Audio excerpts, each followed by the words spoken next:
Hey guys, welcome back to CryptoBytes, your daily crypto news source.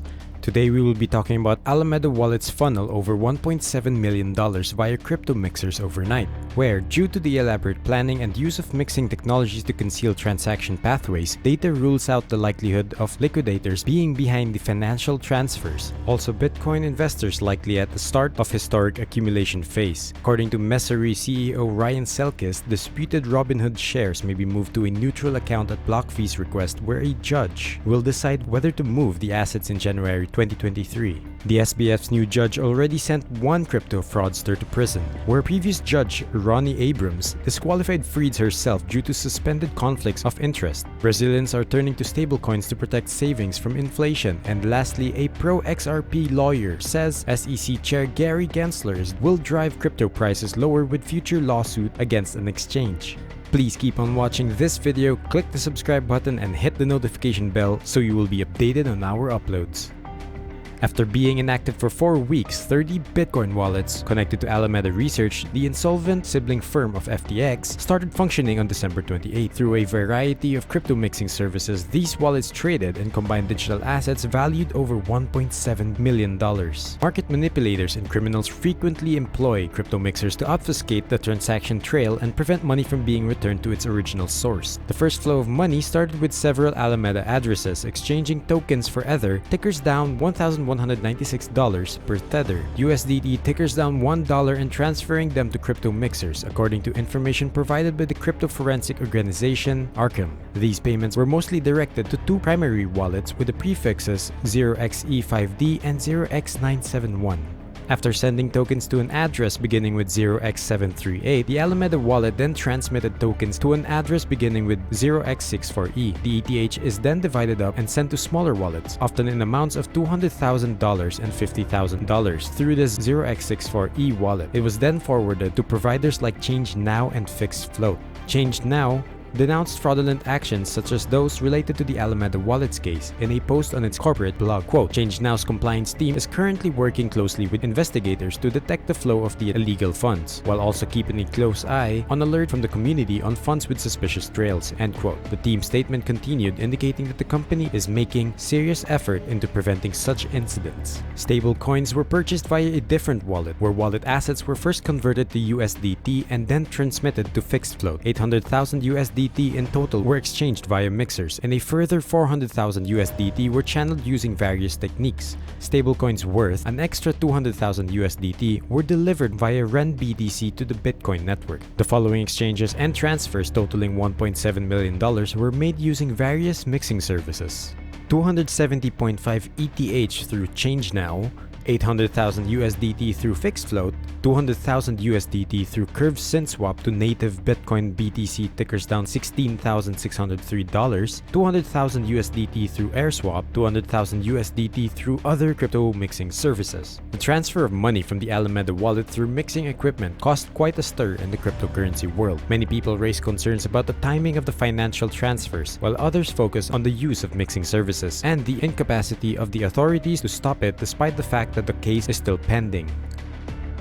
Quote, an MVRV that hits 3 has meant sell right now, and a MVRV below 1 has meant start accumulating. For crypto's entire history for Bitcoin, where are we now? January 2015, December 2018, i.e. sell a kidney to buy more territory, end quote. The MVRV ratio, which measures whether an asset is being sold at or below its fair value, compares the market capitalization of an asset to its realized capitalization. Selkis claimed last week that having slated for the first half of 2024 as well as Bitcoin's neutrality and universal acceptance were further optimistic triggers for the cryptocurrency. Quote, Bitcoin is in a historic buy range in terms of MVRV, only seen 3 times in the past decade. January 2015, December 2018, and March 2020 were also 18 months out from the halving, and Bitcoin is the only crypto considered an outside money candidate for USD reserve skeptics, end quote. Additionally, Selkis tells barons that after Bitcoin hits parity with gold, it might reach a price of $500,000 as it begins to, quote, function more like a genuine neutral reserve asset, end quote. Quote, Bitcoin's parity with gold would yield a 25-time return, so there's a lot to like in adding a 4% position in digital gold for every ounce of gold you buy. At today's prices, Bitcoin gold parity would bring us a $500,000 Bitcoin, end quote. Bitcoin is trading at $16,655 as of this time.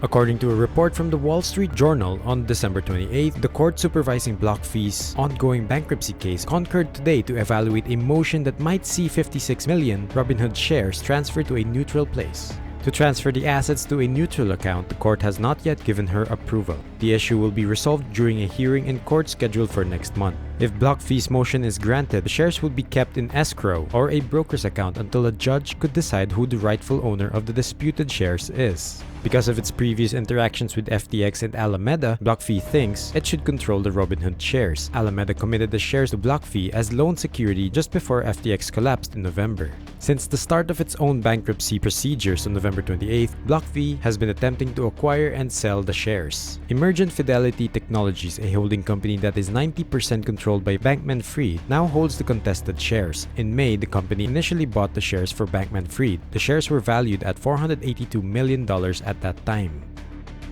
In the first week of January, Sam Bankman-Fried, a former crypto millionaire, will appear in court on charges of fraud and conspiracy, but he will speak to a different judge. District Judge Ronnie Abrams, age 64, was first given custody of Bankman case. Fried's Abrams, who had advised Bankman FTX Fried's last year, withdrew on Friday owing to her husband's partnership position at the law firm Davis Polk & Wardwell. Louise Kaplan, who is 78 years old and has a reputation for being no-nonsense, will take over for Abrams. Kaplan was appointed by President Bill Clinton in 1994, and he has presided over high-profile cases including Kevin Spacey, Donald Trump, and the Prince of Wales of Britain.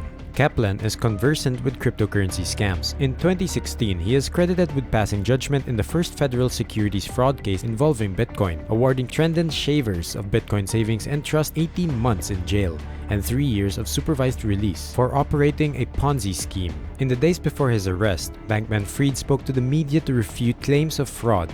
Next week, Kaplan will likely hear his plea. Former Alameda Research CEO Caroline Ellison and former CTO Gary Wang have previously entered guilty pleas to charges linked to the collapse of the exchange.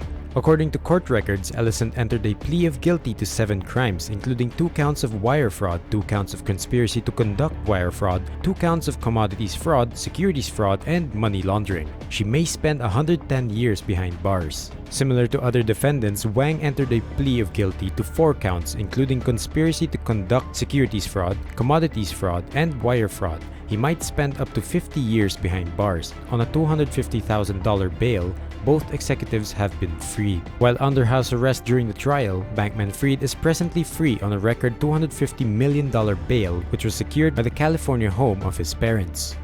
Recent market data shows that stablecoin accounts for 50% of Brazilian real volume. The most recent development presents an amazing number regarding stablecoin adoption in Brazil, especially given that just 5% of the BRL volume directly includes USD. Furthermore, the most popular stablecoins used by Brazilians are BUSD and USDT. Stablecoins are seen as a great solution to safeguard money against inflation in Brazil. Due to inflation and the ongoing effects of the world economic crisis, Brazilian real continues to have difficulty in maintaining its value. The inflation rate reached its highest point in 2022 in June, rising to 9.704%. The Brazilian real lost ground against the dollar as a result of the country's fight against inflation.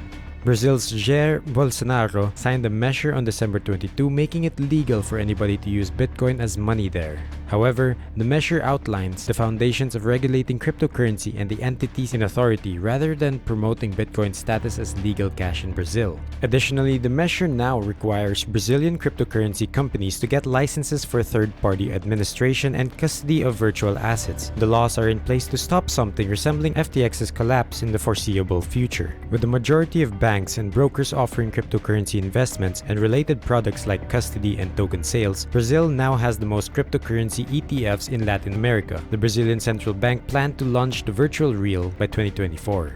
We want to thank you again for reaching it this far. Just keep watching to know if Gary Gensler will sue a cryptocurrency exchange and cause prices to fall. Please click the like button because it helps us with the algorithm so that more people will be updated about the most essential cryptocurrency news. John Deaton, an attorney and advocate of XRP, believes Gary Gensler, the chair of the U.S. Securities and Exchange Commission (SEC), will be pursued with more regulatory action, which will depress the price of cryptocurrencies. Deaton asserts that the majority of the exchange's tokens are unregistered securities and that he anticipates Gensler suing the exchange. As a result, he thinks cryptocurrency values might fall much further, enabling conventional financial institutions like Goldman Sachs or JP Morgan Chase to purchase stock in the industry.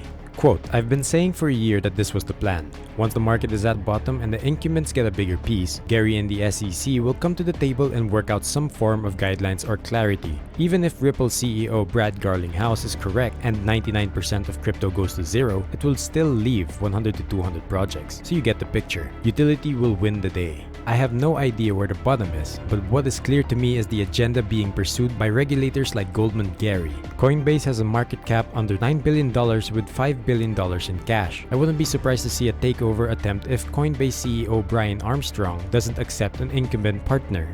I wouldn't be surprised if Gary sues Coinbase, attempting to serve as the proverbial straw, while investors get screwed." End quote. Deaton has participated actively in the ongoing SEC case against Ripple by submitting an amicus brief on behalf of proponents of XRP in opposition to the regulator's demand for summary judgment. Later in 2020, the SEC filed a lawsuit against Ripple for allegedly marketing XRP as an unregistered securities. And that's all for today. Also, tell us your thoughts on these by commenting your opinions in the comment section below. Thank you so much for watching this video. See you next time, only here on CryptoBytes, your daily crypto news source.